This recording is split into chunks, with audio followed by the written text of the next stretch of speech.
Vice-président de la métropole, monsieur le représentant du préfet, monsieur le président du directoire d'ICF, monsieur le directeur régional d'Eiffage Immobilier, mesdames et messieurs, je suis très heureux d'être ici avec vous parce qu'il y a pratiquement un an, un peu plus d'un an, nous étions là avec Gérard Collomb, qui n'a pas pu venir aujourd'hui, pour inaugurer l'EHPAD de la Roseraie, n'est-ce pas, monsieur Mercier? Ça me permet de vous saluer également, et je vous remercie de votre accueil dans ces locaux. Et on avait fini le pot ici, il faisait un peu plus chaud, donc on avait pu faire l'inauguration à l'extérieur, avec d'ailleurs une prise de parole d'une de vos résidentes qui est restée dans toutes nos mémoires. Et à l'époque, Gérard Collomb avait déjà dit le bonheur qu'il avait d'avoir participé à la mutation de ce site, parce qu'il faut savoir, comme vous l'avez dit tout à l'heure, monsieur le directeur, c'est vrai que ce site était chargé d'histoire. C'était le site de la Roseraie, qui était un lieu qui a une histoire bicentenaire, qui donc était chargé de souvenirs pour beaucoup d'habitants du quartier du Point du Jour. Et ce n'était pas évident à l'époque, moi je n'étais pas maire, mais j'étais conseiller municipal et conseiller général, quand il y a eu le projet, vous avez rappelé le rôle de la société Imogal avec monsieur Galula, quand à l'époque Hospitalor, qui était le propriétaire de cette EHPAD, parce que l'histoire a fait que des Sœurs du Sacré-Cœur, à un moment donné, ça a été vendu une partie du domaine à Hospitalor, parce que le reste, il faut le savoir aussi, une partie encore du domaine appartient encore aux Sœurs du Sacré-Cœur via une association. Mais donc à l'époque, le Hospitalor cherchait à valoriser son bien et donc a décidé de vendre une partie du terrain. Donc c'était pas évident parce qu'on a eu une transformation, il y avait une bâtisse qui n'avait pas une beauté extraordinaire mais qui était chargée d'histoire quand même. Et moi-même, jeune, ça m'est arrivé ici, quand j'étais scout de France, de venir pour des réunions, pour des sorties, pour des week-ends. Donc quand on était habitant du Point du Jour, on avait une histoire dans cette roseraie. Donc quand, à un moment donné, les promoteurs arrivent avec leurs grues, et des fois ça a un peu effrayé certaines personnes, mais vous avez su les rassurer avec un projet de grande qualité, que ce soit à l'époque aussi avec M. Galula, ou que ce soit avec le groupe Eiffage. Et même s'il y a eu à un moment donné quelques émois aussi dans les résidentes, notamment par les Sœurs du Sacré-Cœur, qui ont vécu là pour certaines un grand nombre d'années, ce n'était pas évident d'obtenir une telle transformation. Mais le résultat est là, je pense qu'il est de grande qualité. Je crois que les personnes qui maintenant habitent dans ces immeubles en sont très contents. J'en ai rencontré certains qui sont d'ailleurs là aujourd'hui lors de la soirée des nouveaux habitants, puis on se croise de temps en temps sur le marché du Point du Jour ou ailleurs. Et que ce soit donc les résidents de Eiffage ou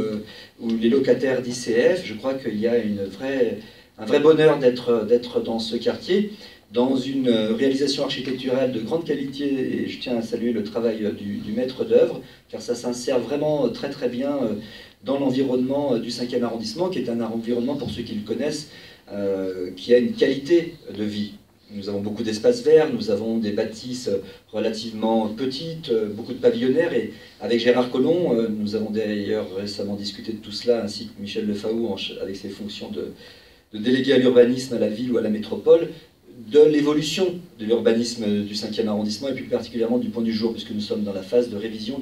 du PLUH, comme vous le savez. Donc nous avons effectivement dû faire certains arbitrages, et la volonté du président de la métropole et maire de Lyon, Gérard Collomb, que je partage pleinement, c'était de garder la spécificité du Point du Jour et plus largement du 5e arrondissement, avec cette mixité urbanistique et d'espace, avec beaucoup d'espaces verts, et nous tenons à les garder avec des bâtiments qui ne sont pas trop hauts,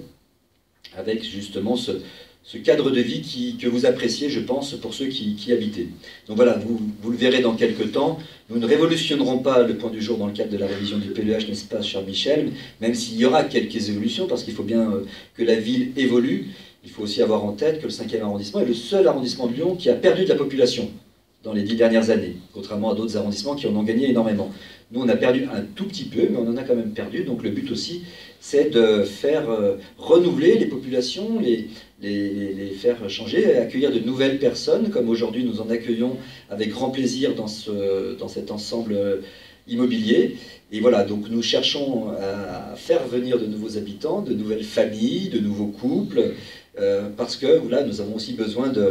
d'avoir des jeunes dans nos écoles, dans nos crèches, parce qu'autrement, à un moment donné, on risque d'avoir des fermetures d'écoles ou des fermetures des crèches, et en tant que maire du 5e, évidemment, je ne tiens pas à cela. Donc voilà, on est dans cet esprit avec ce programme, de transformer, de faire évoluer de façon, je pense, subtile, mais qui participe à une modernisation du 5e arrondissement et plus particulièrement du Point du Jour. Et pour finir, je tiens aussi à saluer le travail que vous avez fait, les groupes EFAGE et ICF, comme je disais, en matière architecturale, puisque nous avons là quelque chose de belle qualité. Et puis aussi sur cette mixité sociale dont vous avez parlé, Monsieur le Président, qui nous est aussi chère, Monsieur le représentant de l'État, vous l'avez dit aussi, avec Gérard Collomb, les équipes de la métropole ou de la ville de Lyon sont attachées à cette mixité sociale. Quand nous construisons de nouvelles résidences d'accession à la propriété, nous avons évidemment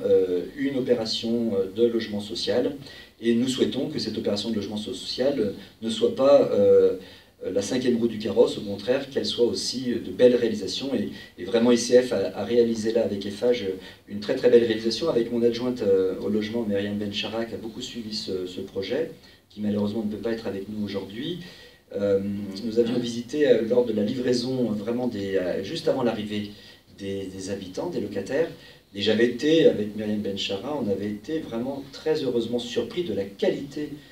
des logements qui sont quasiment, après il y a peut-être quelques changements de matériaux, parce qu'évidemment il y a des coûts à prendre en compte, mais c'est le même type de produit que ceux que nous pouvons trouver dans l'accession à la propriété, et je crois que pour cela, c'est un objectif auquel nous tenons et auquel je sais que vous tenez, et je crois que nous pouvons nous féliciter de cette réalisation de grande qualité. Voilà, et donc pour finir, je tiens encore à vous féliciter pour ce très bel ensemble résidentiel